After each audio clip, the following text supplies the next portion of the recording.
가기사는 증시 각도기. 안녕하세요. 증시각도TV 시청자 여러분, 투자자 여러분, 도기마을 여러분, 10만 금융전사 여러분 모두 반갑습니다. 5월 25일 토요일 아침이 밝았습니다.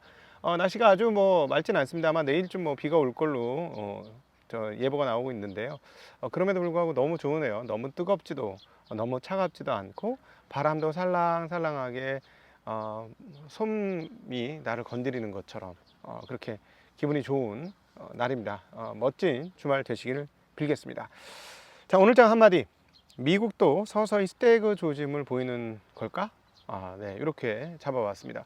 일본의 경제 흐름들을 살펴보면 확연하게 스태그 조짐들이 보입니다. 그러니까 계속해서 말씀을 드렸습니다만은 일본은 국민들이 굉장히 순종적이고 윗사람들의 말에 이렇게 저항하지 않는 그런 문화를 가지고 있죠. 그러기 때문에 일본의 헤드쿼터들이 어떤 결정을 가지는지가 일본한테는 너무 압도적으로 중요하다, 이런 얘기를 과거에 드렸던 적이 있는데요. 최근에 일본은 보면 물가는 계속해서 올랐고, 그 다음에 엔화 약세로 인해서 그런 물건값이 오르는 것만큼 임금이 안 올라서 실질 임금이 실질적으로는 마이너스 나는 그런 상황입니다. 그래서 굉장히 어렵고, 반면에 제가 동남아 됐다는 말씀을 많이 드렸는데요. 동남아 국가들 우리가 여행을 가보면 좀 그렇잖아요. 우리가 머무는 숙소나 우리가 가는 식당에 외국인들을 같이는 잘 볼 수 있지만 현지인들 보기는 조금 쉽지 않은, 물론 외국에서도 좋은 호텔 가면은 그 나라 사람들이 있긴 합니다만, 상대적으로 한국 같은 경우는 호텔에 가면은 한국 사람이 좀 많잖아요. 근데 거기는 그렇지 않지 않습니까? 마치 일본이 그런 문화로 바뀌고 있다라는 것이죠. 그래서 참 일본 사람들 좀 안타깝고 불쌍하다라는 생각도 좀 들었는데, 그러니까 우리가 생각했던 그러한 선진국이냐, 그런 것도 아니죠. 이제는 조만간에 인도한테도 GDP가 밀리면서 GDP가 세계 2등에서부터 차곡차곡 내려오더니 이제 5번째로 떨어지게 되죠. 반면에 한국은 차곡차곡 올라가다가 지금 조금 멈춰 있는 상태인데, 우리도 지혜가 좀 필요한 상황이 아닌가 싶습니다. 근데 어쨌든 일본 얘기를 드렸던 것은 이번 주말에 일요일 날 제가 일본 관련된 독일 책방을 해서 그런 건 아니고요. 그건 아니고 지금 미국 시장 상황을 보니까 좀 그런 상황인 것 같아요. 그러니까 물가는 계속해서 오르면서 개인들은 앞으로도 물가가 오를 거라고 생각을 하고 그 물가에 좀 부담을 좀 느끼고 있는 상태이고요.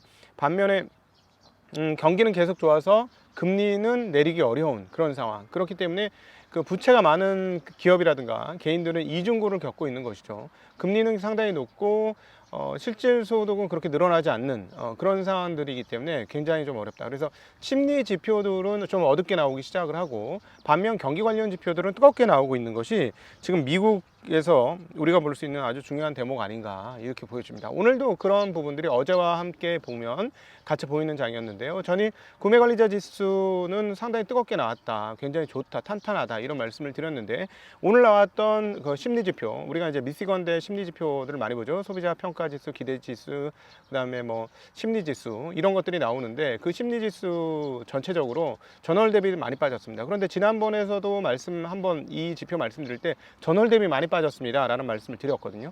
이번에도 또 전월 대비 많이 빠지는 모습을 보여주고 있습니다. 그러니까 심리는 계속해서 떨어지고 있는 반면에, 어제 우리가 봤습니다만 제조 구매 지수라든가 활동성 지표들은 상당히 잘 나오고 있는 것들을 또 더불어서 확인할 수도 있겠죠. 자, 근데 어제 우리가 상업용 부동산에 일부 디폴트가 발생했다라는 말씀을 드리면서 시장 전반적인 하락을 엔비디아 외에는 거의 대부분 빠진 것처럼 보였지 않습니까? 우리가 그 맵을 보면. 근데 오늘은 정반대 흐름들을 보여주었습니다. 어제도 잠깐 말씀을 드렸습니다만은 상업은행이 무너지는 건 한쪽에서 지금 골마가고 있기는 한데, 미국 경기는 어떻다? 빅테크들은 어떻다라고 말씀드리면서 빅테크들 상관없다. 걔네들이 저 상업부동산에 문제가 생기고 부채 쪽에서 문제가 생기고 금리가 높다고 무슨 자기 영업하는데 무슨 문제가 생기겠느냐. 지금 AI는 가열차에 가고 있는데, 그래서 이게 불균형한 흐름들이 있는 것이죠. 근데 한쪽은 멍들고 골마가고 있지만 한쪽은 되게 좋은 그런 거죠. 근육은 막 있는데 근육 저쪽 뒤쪽에서는 종기가 생겼어. 이런 게 지금 미국의 상황들 아니겠는가 싶습니다. 그러니까 사실상 미국에 가보면 아마 격차들이 굉장히 많이 벌어져 있는 상황일 거고, 격차가 지금 벌어지면서 소위 말하는 좀 어렵게 사시는 분들은 더 어려운 상황들이 가중되는 상황일 가능성이 높다라고 보여지죠. 자, 그럼에도 불구하고 경기 상승을 포기할 수 없는 것은 정치적인 지형하고도 상당히 연관이 있다라고 보여집니다. 우리가 음모론을 통해서 파월 의장은 트럼프를 원치 않을 것이다. 왜냐하면 트럼프가 대대적으로 얘기를 했던 것이, 파월은 너는 내가 내가 되면 너는 잘렸어. 뭐 이런 얘기를 계속 하고 다녔기 때문에 아무래도 연임을 하려면 현재 민주당 정부가 그대로 연장되는 게 좋겠죠. 뭐 그런 음모론도 우리가 펼치고는 했었는데 뭐 그 음모론이 맞는지 안 맞는지 잘 모르겠습니다만 어찌되었건 미국의 그 연준은 경기를 죽이지 않으려고 굉장히 노력하고 있는 모습을 확연하게 우리가 볼 수 있습니다. 그래서 결국 선거 때까지도 최대한 경기를 안 무너뜨리면서 가려고 하는 노력을 할 것이고, 그럼에도 불구하고 서민들의 표까지 얻어야 되기 때문에 인플레이션도 잡아야 되는 이 두 가지를 함께 해야 되는, 경기도 살리고 인플레이션도 완화시키는 것들을 같이 해야 되는 상황이기 때문에 조금 애매하고 힘든 상황으로 지금 컨트롤하기 힘든 상황으로 가고 있는 상황이다. 그러나 도전하고 있다라고 미국 상황들을 보는 게 맞을 것 같습니다. 어쨌든 미국 상업 부동산에 대한 것은 차찬 속의 태풍, 네, 이 정도 상황으로 봐야 될 것 같고, 하루 만에 싹 좀 가라앉는 흐름들을 보여주었습니다. 그러면서 오늘은 미국 시장에서 기술주인 엔비디아가 시장을 캐리한 그런 흐름이었고요. 어제 엔비디아 올라가면서 다른 건 많이 빠졌는데, 그럼 많이 빠졌던 다른 칩 종류들, 예를 들자면 AMD, 인텔, 퀄컴 이런 주식들도 굉장히 큰 폭으로 상승하면서 패밀리스 업체들이 아주 환호를 지르는 그런 날이었다라고 정리해 볼 수 있을 것 같습니다. 반면에 다운존스 지수는 오른 게 하나도 없어요. 0.01% 상승, 그 다음에 S&P는 0.7%, 나스닥은 반도체 주식들의 강세에 힘입어서 1.1%의 강세를 보여주는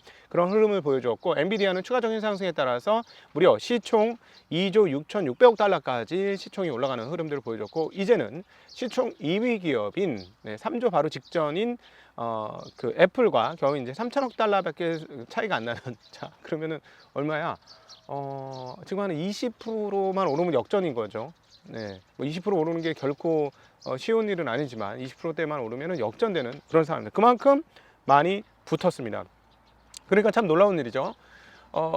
부품 회사가 자기네가 납품을 하는 회사, 그러니까 납품받는 회사가 납품하는 회사하고 시총이 역전되는, 조금 이거를 격하게 옳은 표현은 아닙니다만 한국식으로 이걸 느낌을 좀 강화해서 말씀드리려면, 하청업체의 주가가 하청을 내리는 업체보다 주가가 역전돼서 올라가는 이런 상황들이 지금 발생했다라고 말씀드릴 수 있겠습니다. 앞서 이제 1번에 대한 이야기를 드렸는데요. 1번과 관련된 중앙은행 관계자의 발언이 있었습니다. 간다 마사토, 재무성 재무관이네요. 어쨌든 뭐 연관이 있는 사람이니까.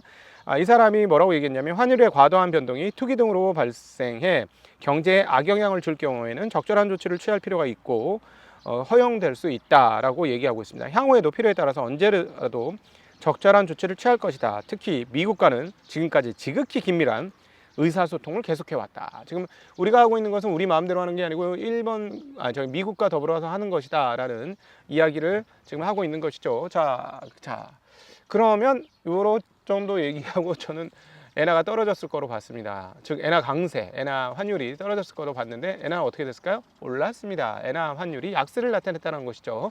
157엔까지 갔습니다. 계속 찍어 눌러도 꾸준히 꾹꾹꾹 누르면 꾹꾹꾹 눌러도 또 꾹꾹꾹 하고 올라오는 그런 환율 동향을 지금 일본 엔화가 보여주고 있다는 점에서 참 일본 국민들은 살기 쉽지 않겠다라는 점을 다시 한번 느끼게 됩니다.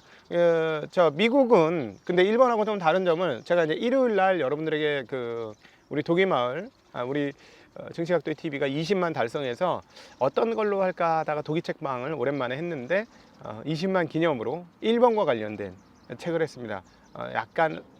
저는 약간 센세이션한 내용이었거든요. 근데 여러분들 보시면 어떨지 모르겠어요. 일요일 날 한번 보시면 좋을 것 같고, 짧습니다. 한 10분 조금 넘는 거니까 보시면 좋을 것 같고, 자 반면에 일본과 미국이 차이가 나는 점이 있죠.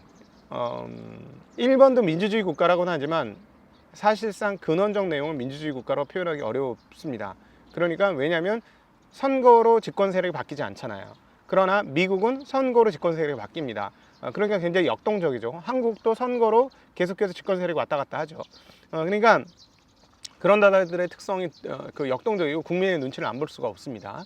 자, 그러니까 미국 같은 경우는 국민의 눈치를 안 볼 수가 없기 때문에 현재 상황들을 그대로, 즉 실질 소득이 감소하는 상황들을 그대로 유지하고 그걸 표면적으로 끌고 가기는 쉽지 않다. 반면에 일본은 좀 이 부분에서는 낫다. 국민 눈치 좀 덜 본다. 정 안 되면 총리만 한 명 갈면 된다. 뭐 이런 상황인 것이죠.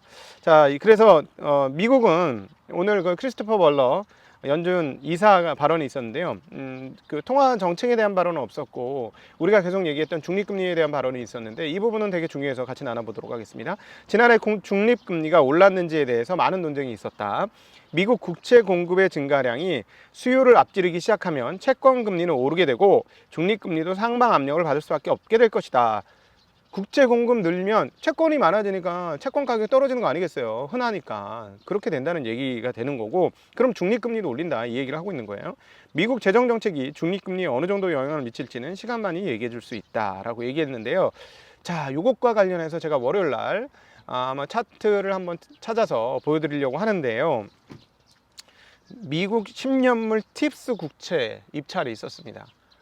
지난번 입찰에 비해서 금리가 상당히 튀었어요. 지난번에 팁스 국채 입찰은 1.932%였는데 이번엔 2.184%입니다. 그러면서 계속해서 올라가고 있어요. 계속해서.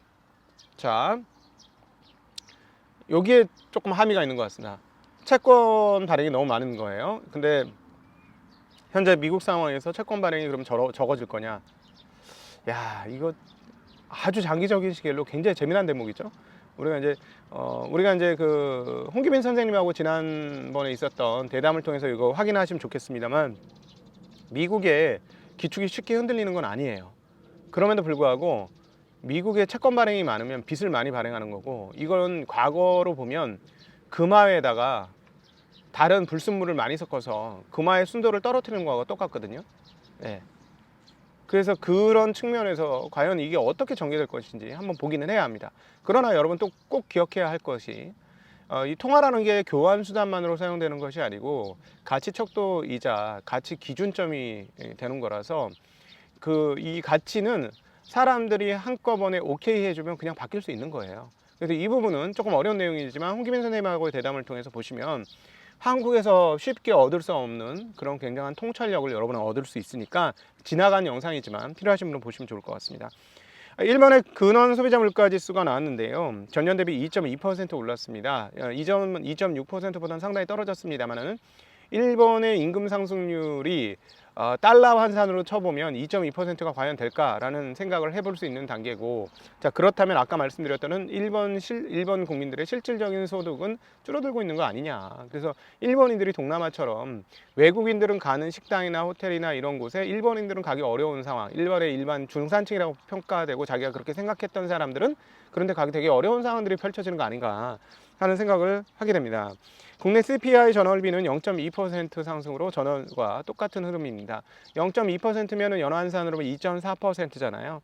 그러니까 그 근원 2.2% 나왔는데 뭐 그 정도가 계속해서 물가가 올라가고 있는 거라서 이거는 일본의 과거에 없던 상승률입니다. 우리가 미국과 한국 기준으로 보시면 안 되고요. 어떻게 하면 2% 도달할 수 있어? 우리 맨날 0. 몇 프로 움직이는데 뭐 이런 나라가 2%가 계속 터져 나오고 있다는 건 지금 월 전월비 흐름이 연간 흐름이나 마찬가지다라고 보시면 돼요. 쉽게 얘기하면 환산해서 생각을 해보면. 네.